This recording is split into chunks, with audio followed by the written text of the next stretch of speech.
This is unacceptable. We must do something about this immediately.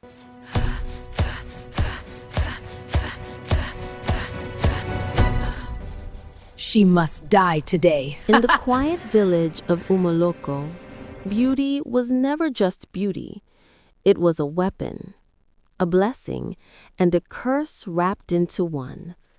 And no girl carried that curse more heavily than Adana.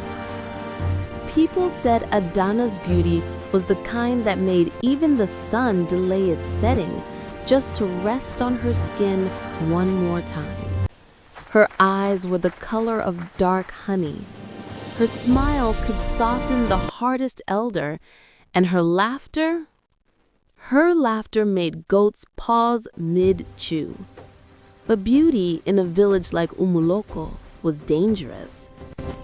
Because when the prince of Orimiri Kingdom came for the annual New Yam festival and his gaze fell on Adana, not once, but twice, every girl in the village felt a sharp crack inside their chest.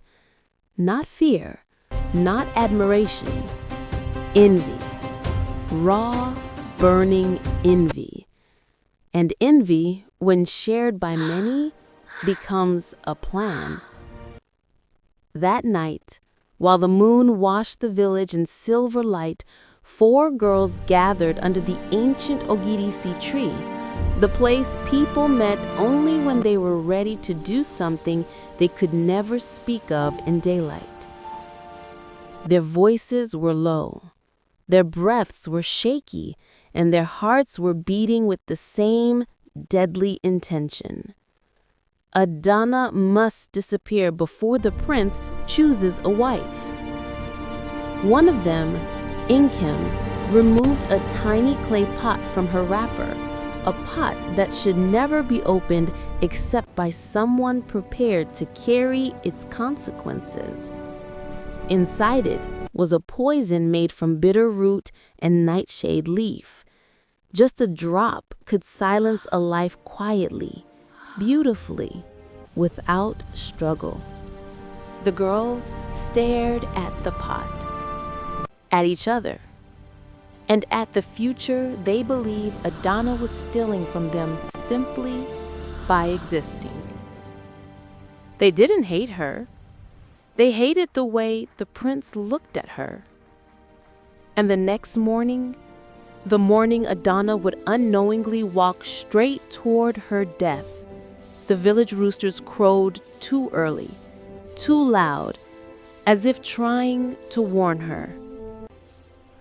But Adana was smiling, her braids freshly oiled, her wrapper tied neatly. She had no idea that as she stepped out of her mother's hut, someone was waiting with a calabash of poisoned palm wine and a smile warm enough to hide murder.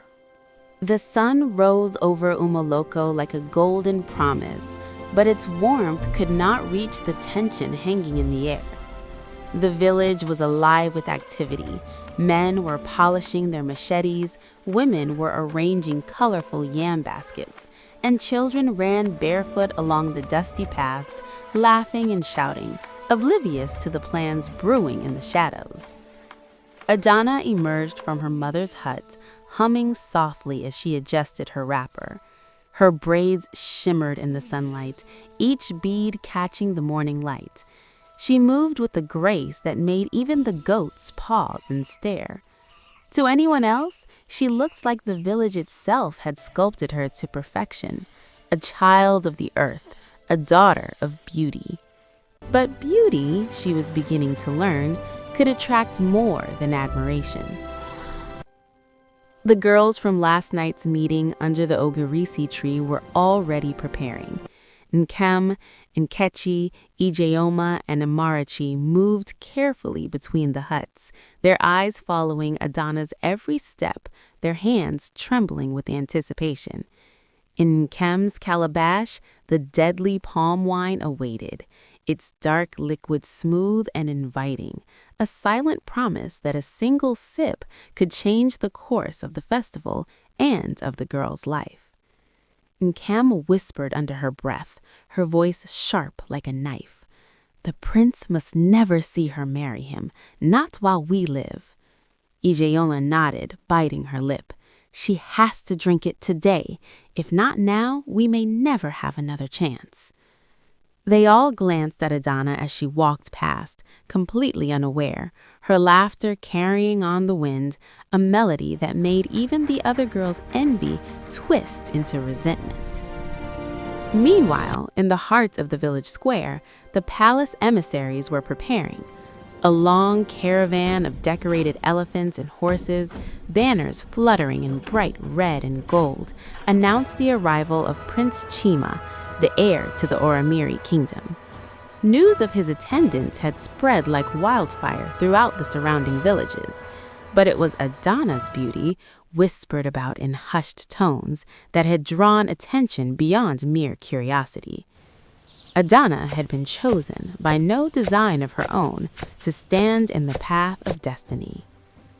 As the drums began to echo across the village, announcing the festival's start, Mama Abere stepped out.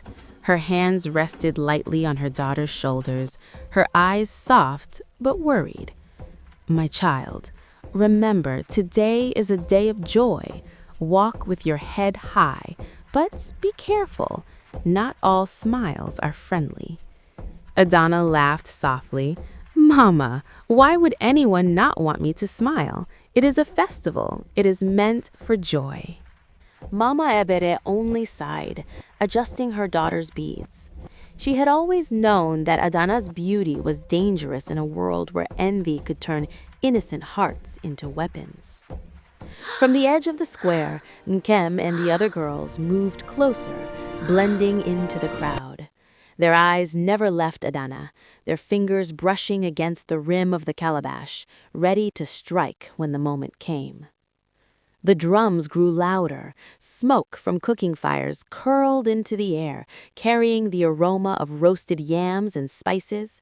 Villagers crowded around, whispering and pointing, their eyes alight with curiosity and excitement. And then, through the throng, Prince Chima appeared, tall, regal, dressed in a tunic of deep blue and gold, his presence commanding silence wherever he stepped. When his eyes fell on Adana, the world seemed to shift. He stopped mid-step, staring, and for the first time in her life, Adana felt the full weight of a gaze that could see not just her beauty, but her essence, the calm strength beneath her laughter, the light in her honey-brown eyes.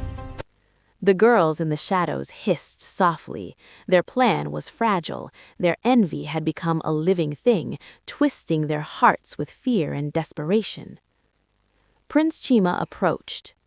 "Good morning, fair one," he said, his voice warm, deep, and melodic. "Your beauty precedes you." Adana's cheeks flushed with a soft pink, but she curtsied politely. "You honor me, your highness.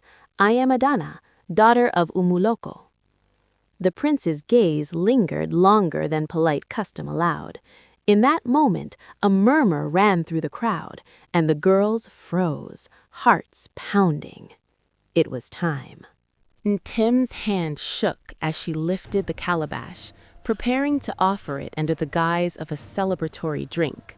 The liquid glimmered in the sun, dark and smooth. Adana, smiling and unaware, reached toward the offering. But then, something unexpected happened. A sudden gust of wind swept across the square, scattering leaves, sending dust into faces, and startling the crowd. Adana paused, looking around, her eyes wide, instinctive. Her hand lingered in midair. The girls' hearts skipped. And in that moment of hesitation, Prince Chima stepped forward. His eyes caught the calabash. He frowned. Something in his gut warned him, something no one else could see. "Perhaps another time," he said smoothly, lifting his hand to gently redirect it away from Adana. The calabash wobbled in Kem's hands. The poison did not spill, but it had to wait. Adana smiled at the prince, unaware of how close she had come to danger. "Thank you," she said softly. "I will enjoy the festival instead." The girls' envy burned hotter than ever, but they retreated for now, melting into the crowd, planning their next attempt. And so the festival continued, drums beating, dancers leaping, yams roasting, and the sun climbing higher, with one girl's life hanging by a thread, and the entire village oblivious to the deadly envy hiding in plain sight. The sun had climbed higher over Umuloko, painting the village square in golden light. Children ran between the dancers' legs, their laughter mixing with the beating of drums, the crackle of fires, and the hum of villagers' chatter. But for Adana, the festival felt different this year, as if unseen eyes were tracking her every move. She smiled politely at elders and bowed to the visiting dignitaries, but her heart skipped whenever she felt a whisper brush past her ear. Mama Ebere had warned her about envy in the village, but she hadn't understood how dark it could be until now. From the shadows of the square, Nkem and Kechi, Ijeoma and Amarachi watched carefully, the clay pot of poison hidden beneath a cloth in Nkem's hands. Their hearts thumped, not just with envy, but with fear. Each girl wondered, what if someone saw them? What if the prince noticed their intent? "Just wait," Nkem whispered. "Wait until the prince is distracted, then it will be easy." They watched as Prince Chima spoke to the elders, his regal posture commanding respect. His eyes, however, kept drifting toward Adana, and every time they did, the girls' envy coiled tighter, like snakes ready to strike. Adana moved gracefully through the crowd, handing out small gifts of kola nuts and exchanging greetings.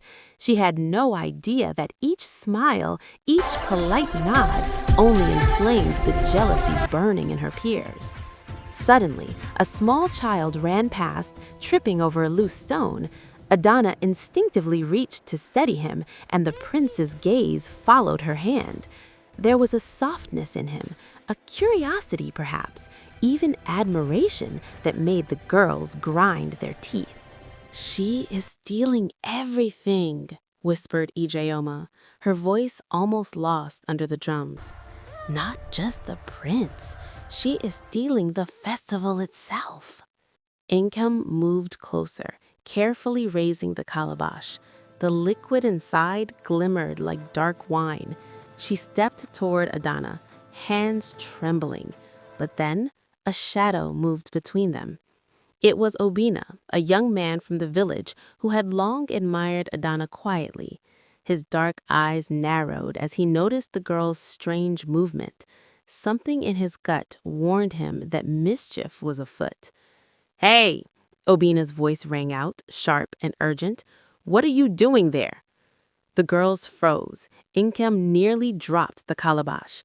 Adana turned in surprise, her eyes meeting Obina's. For a heartbeat, the world seemed to pause. "Nothing," Nkem said quickly, forcing a laugh. "Just enjoying the festival." But Obina wasn't convinced. He followed them with his gaze, every instinct screaming that Adana's life might be in danger. Meanwhile, the prince moved closer, speaking with her mother. He smiled warmly at Adana. "You are unlike anyone I have ever met," he said You bring softly, such so light no to one our else could hear. traditions. How do "There you is feel about carrying them something in forward?" you." Adana's cheeks flushed. "You honor me, Your Highness," she whispered, her eyes lowering politely. But inside, a strange shiver ran down her spine, as if some invisible thread were pulling her toward danger. The festival continued, the music louder now, the dancers' leaps higher, the crowd more joyous. But beneath it all, tension simmered. The girls exchanged worried glances. The plan had been perfect in theory, but Obina's sudden appearance had thrown it off. Nkem hissed under her breath. "We will try again tonight. The festival is long and the night is ours." We must find a way to As the understand each sun other. dipped I agree. toward the horizon, Painting the sky in shades of amber and crimson, Adana felt the first true chill of unease. The shadows grew longer, twisting across the square like silent watchers. She glanced toward her friends and family, then toward the prince, and then, almost imperceptibly, toward the corner where Obina had stood. Something in her heart whispered a warning. Do not trust every smile. Do not accept every gift. Tonight, the danger comes closer than you think. And she was right. From the shadows beyond the square, a pair of dark eyes followed her every movement. The calabash of poisoned palm wine waited in secret, and the girls, driven by envy, were plotting, their whispers sharper than knives. Night had fallen over Umuloko, and the village, usually alive with nocturnal sounds of crickets and frogs, now felt eerily silent. The festival drums had ceased, leaving only the distant crackle of dying fires and the occasional whisper of wind through the palm trees. Adana sat on the veranda of her mother's hut, her hands folded neatly in her lap. Her heart was restless, a quiet warning echoing in her chest. Someone was watching.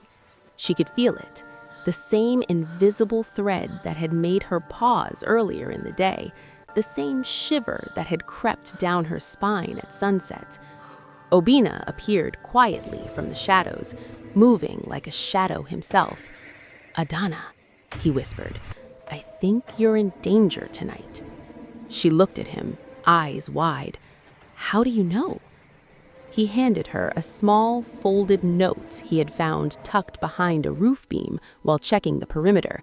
Written in shaky handwriting, it read, "Tonight, someone will try to poison the beauty that threatens our envy. Beware the calabash. Do not drink from anyone you do not trust." Adana's breath caught. She remembered the girls from the square, the envy in their eyes, the calabash Nkem had carried. She realized then that her beauty, admired by all, had also made her a target, a lesson in the dangerous power envy could wield. "I will not let them harm me," Adana said, her voice calm but firm. "Not tonight. I will face this." Obina nodded.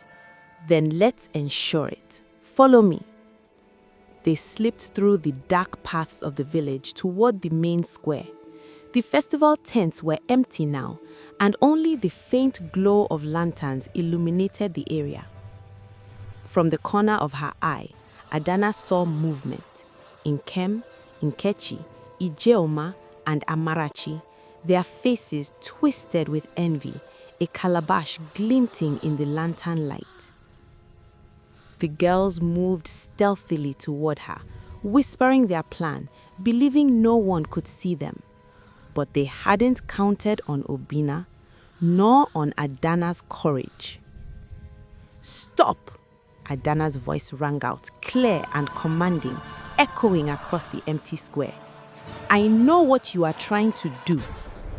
The girls froze, eyes wide with shock. The calabash wobbled in Nkem's hands.